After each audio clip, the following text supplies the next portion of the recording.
심령이 가난한 자는 복이 있나니 천국이 그들의 것이미요. 마태복음 5장 3절. 심령의 가난은 무엇을 의미하는 것입니까? 이것은 겸비한 마음을 뜻합니다. 이것은 자기 자신을 알고 자신의 죄를 깨닫고 그리스도에 대한 믿음을 가지기 전에 반드시 가져야 할 하나님이 주신 첫 회개를 말합니다. 심령이 가난한 사람은 더 이상 나는 부자다, 나는 풍족하고 부족한 것이 조금도 없다고 말할 수 없습니다. 왜냐하면 그는 사실 자신이 비참하고 불쌍하고 가난하고 눈멀고 벌거벗은 것을 알기 때문입니다. 그는 영적으로 가난한 자임을 자인하며 자신 속에 영적으로 선한 것이 하나도 없음을 인식하는 것입니다. 그는 자기 속에는 악하고 가증스러운 것밖에 없는 자라고 깊이 느끼는 것입니다. 그는 자신이 모태에서 나올 때부터 문둥병과 같은 죄를 가지고 나와 이것이 그의 전 영혼에 퍼져 있고 그의 전 기능을 부패케 하였다는 것을 압니다.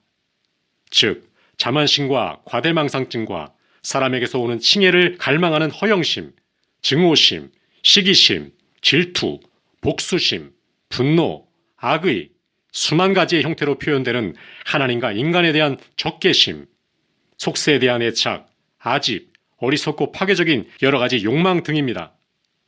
이 밖에도 상스럽고 진실되지 못하며 불친절한 언어를 쓰므로 덕을 세우지 못하고 듣는 자들에게 은혜가 되지 못하므로 성령을 근심하게 한 것을 또한 인식합니다. 또한 그는 자신의 모든 행사가 자기 보기에도 악하여 말로써 이를 표현할 수 없을 정도임을 절감합니다. 이러한 모든 죄악으로 인하여 그는 죄책감을 느끼며 단지 그의 전적으로 부패한 타락한 마음 때문에 그가 받아야 할 형벌이 무엇인지를 압니다.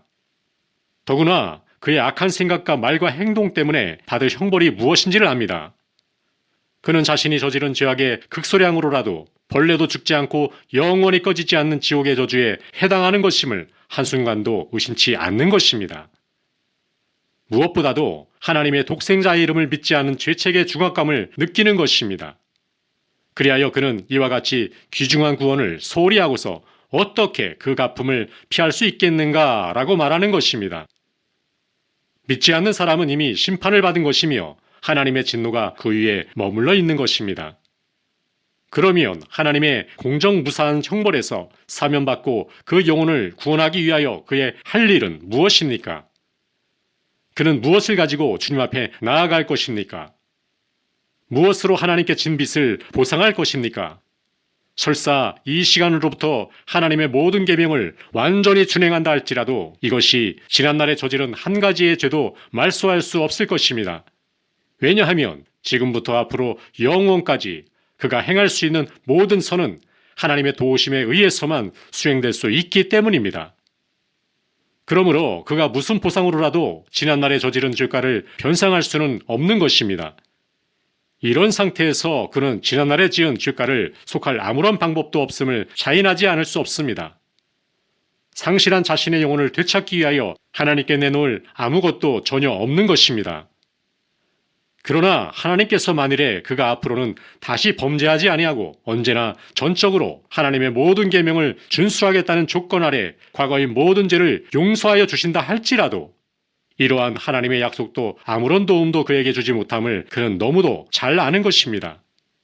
왜냐하면 이런 조건은 인간이 그로서는 도저히 수행할 수 없는 조건이기 때문입니다. 그는 자신의 심령이 죄에 물들어 있고 부패해 있는 이상 하나님의 계명이 하나라도 비록 거칠애라도 준행할 수 없는 존재임을 자신이 잘 알고 있는 것입니다. 악한 나무가 좋은 열매를 맺을 수 없기 때문입니다. 그러나 인간으로서는 그 악한 마음을 정결케 할 수 없습니다. 사람으로는 이것이 불가능합니다. 그리하여 그는 어떻게 하나님의 계명의 길을 걷기 시작해야 할지를 전혀 어쩔 줄 몰라 하고 있습니다. 그는 죄와 근심과 두려움에 쌓여 피할 길을 찾지 못하는 상태에서 그가 부르짖을 수 있는 말은 주여 나를 구원하소서 내가 죽게 되었나이다 라고 할 뿐입니다. 이것이 후회할 것 없는 하나님께 대한 회개 곧 심령의 가난인 것입니다.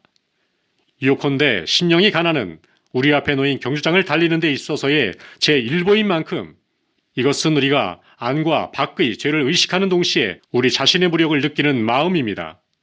어떤 사람은 이 마음을 겸손의 덕이라고 터무니없이 생각하여 우리 자신이 저주받아 마땅한 존재임을 아는 것을 자랑하도록 가르치니 우리 주님에게 있어서는 이 마음은 다만 나 자신의 부족과 죄와 무력한 죄책과 비참을 인식하는 것을 의미할 뿐입니다.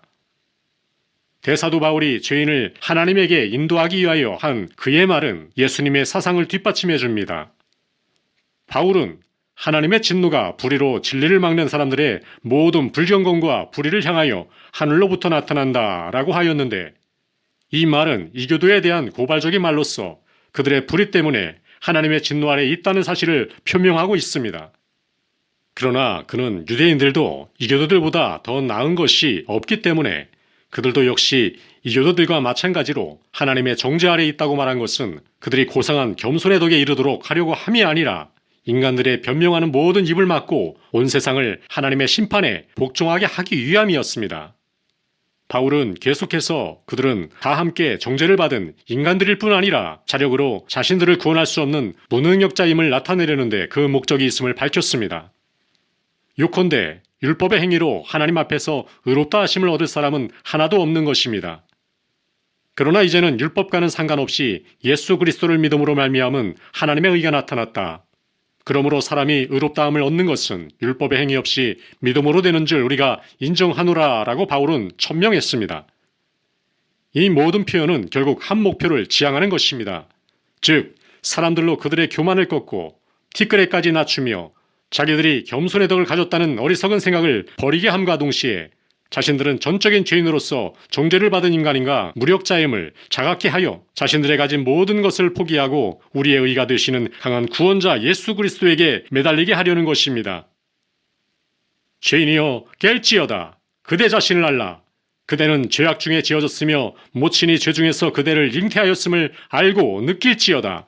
그리고 그대가 선악을 분별할 수 있기 전부터 죄 위에 죄를 쌓고 있었다는 사실도 알지어다. 그리고 하나님의 대능의 손 아래 고개를 숙이고 영원한 죽음을 면할 수 없는 범죄를 저질렀다는 사실을 인정하고 그대 자신이 스스로 자신을 구원할 수 있다는 모든 망상을 던져버리고 포기하며 혐오하십시오. 친히 나무에 달려 그의 몸으로 우리 죄를 담당하신 그리스도의 피로 씻음을 받고 그의 전능하신 성령으로 새로워지는 것이 당신의 모든 소망이 되게 하시오. 그러면 그때에 비로소 그대는 심령이 가난한 자는 복이 있다. 하늘나라가 그들의 것이다. 라고 증언하게 될 것입니다.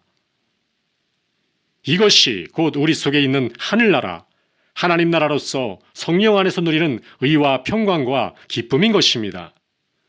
의라는 것은 무엇입니까? 이것은 인간 영혼 속에 깃들이는 하나님의 생명이며 그리스도 예수 안에 있는 마음이고 우리를 지으신 하나님의 형상을 따라 새로워지고 마음속에 새겨진 하나님의 형상인 것입니다.